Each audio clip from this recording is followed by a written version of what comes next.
ಅವಕಾಶ ಮಾಡೇ ಕೊಡ್ಬೇಕಂತೇಳಿ ಇವತ್ತು ನಾವೇನು ಹೋರಾಟ ಮಾಡ್ತಾ ಇದ್ದೀವಲ್ಲ, ಇದು ಯಶಸ್ವಿ ಆಗುವವರೆಗೂ ಕೈ ಬಿಡುವುದಿಲ್ಲ, ಬಿಡಕ್ ಸಾಧ್ಯನೇ ಇಲ್ಲ ಅಂತ ಹೇಳ್ತಾ ಈ ಒಂದು ಸಂದರ್ಭದಲ್ಲಿ ನನಗೆ ಮಾತನಾಡಕ್ಕೆ ಅವಕಾಶ ಕೊಟ್ಟಂತ ಎಲ್ಲ ಪಾಲ್ಗೊಳ್ಳುವವರಿಗೆ ಹಣ ಮಾಡಿದ ನನ್ನೊಂದರ ಮಾತುಗಳನ್ನು ಮುಗಿಸ್ತೇನೆ. ಜೈ ಹಿಂದ್, ಜೈ ಕರ್ನಾಟಕ.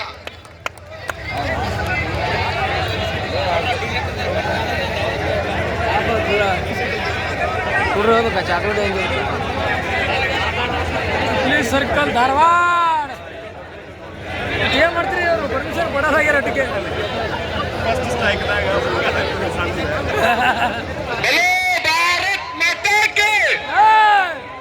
ಸೌಂಡ್ ಐತಿ ನಿಮಗೆ ಏನಂಗ ಸುಮ್ಮನೆ ಕೊಟ್ಟಿರಲ್ಲ, ಇಲ್ಲೇ ಓಡಾಡ್ತೀರಿ ಏನ? ಸ್ವಲ್ಪ ಒದರಿ ಜೋರಾಗಿ ಊಟ ಮಾಡ್ರಿ, ಮುಂಚೆ ನಾಷ್ಟ ಮಾಡ್ರಿ.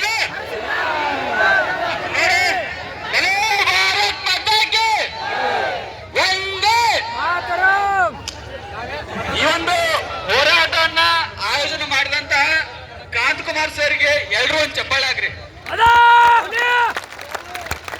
ಈ ಸರ್ಕಾರ ಎಲೆಕ್ಷನ್ ಬಿಫೋರ್ ಏನಂತ ಹೇಳಿದ್ರು, ಎಲ್ಲಾ ವೇದಿಕೆ ಮೇಲೆ ಬಂದು ನಾವು ಅಧಿಕಾರಕ್ಕೆ ಬಂದ ತಕ್ಷಣವೇ 1 ಲಕ್ಷ ನೇಮಕಾತಿ ಮಾಡ್ತೀನಿ ಅಂತ ಹೇಳಿದ್ರು. ಆದ್ರೆ ಫಲಿತಾಂಶ ಬಂದ ನಂತರ ಏನಂದ್ರು, ನಾನ ನೀನ ಹತ್ತು ಬಿಡ್ತ ಅವರಿಗೆ, ಒಬ್ಬ ಡೆಲ್ಲಿಗೆ ಹೋಗ್ತಾನ, ಒಬ್ಬ ಗುಡಿಯಾಗ ಹೋಗ್ತಾನ, ನಮ್ಮ ಶಿವ ಹೋಗ್ತಾನ, ಒಬ್ಬ ಡೆಲ್ಲಿಗೆ ಹೋಗ್ತಾನ.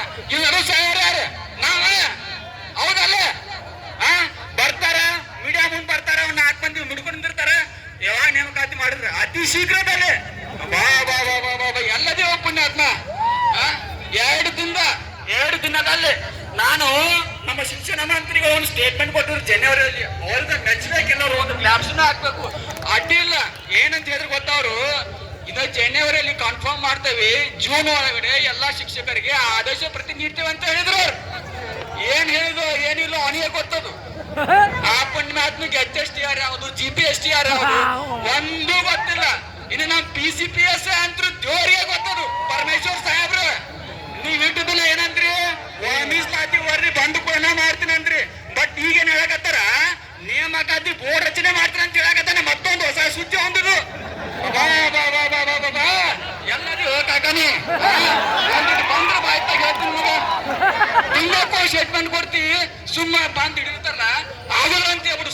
ನಾವು ಹೊಟ್ಟೆ ಸುಮ್ ಬಿಟ್ಕೊಟ್ರಿ, ಒಳ್ಳೆ ಕೂಲಿಯವ್ರ ಮಾಡ್ತೇವೆ ಒಳ್ಳೆ ಕಡೆ ಅಲ್ರಿ. ಬಂದ್ ಹಿಡ್ತಾನ, ಒಂದ್ ಸರ್ಕಾರ ಬರ್ತಾರ, ಇವನು ಸ್ಟೇಟ್ಮೆಂಟ್ ಕೊಡ್ತಾನ.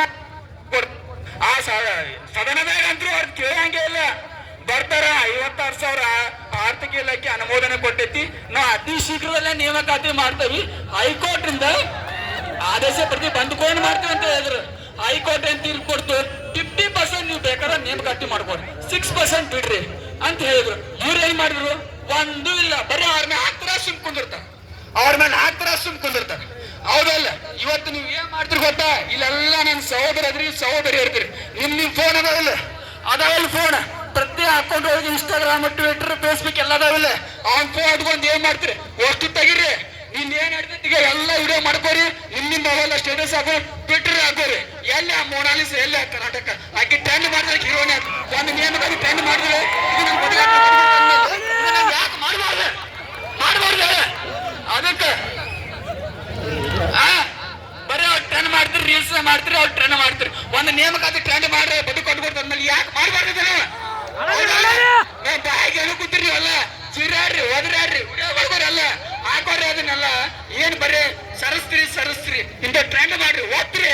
ಯಾವ ಬಂದ ಪಾಡಿದ್ರೆ ಲೈಕ್ ಮಾಡಿ, ಕಮೆಂಟ್ ಕೊಡು, ಇಂಥ ಕಮೆಂಟ್ ಮಾಡ್ರಿ. ಪುಣ್ಯಾತ್ಮರ ಎಲ್ಲರಿಗೂ ಹೇಳ್ತೀನಿ, ನಾನು ಸರ್ ಆಗ್ತಾರಲ್ಲ, ಒಬ್ಬರ ಮಾತ್ರ ಅದಕ್ಕೆ ಈ ಸತ ಸರ್ ಆಗ್ತಾರೆ.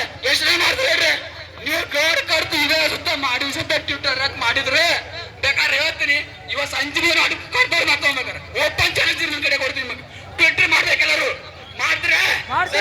ಯಾಕ್ರಿ ನೀವು ಟ್ವಿಟರ್ ಮಾಡಿದ್ರಲ್ಲ, ಟ್ರೆಂಡ್ ಮಾಡ್ರಿ, ನ್ಯಾಷನಲ್ ಯೂಸ್ ಮಾಡ್ರಿ, ಇಂಟರ್ನ್ಯಾಷನಲ್ ನ್ಯಾಷನಲ್ ಯೂಸ್ ಮಾಡ್ರಿ, ಅದನ್ನ ಹೇಳ್ತೇನೆ.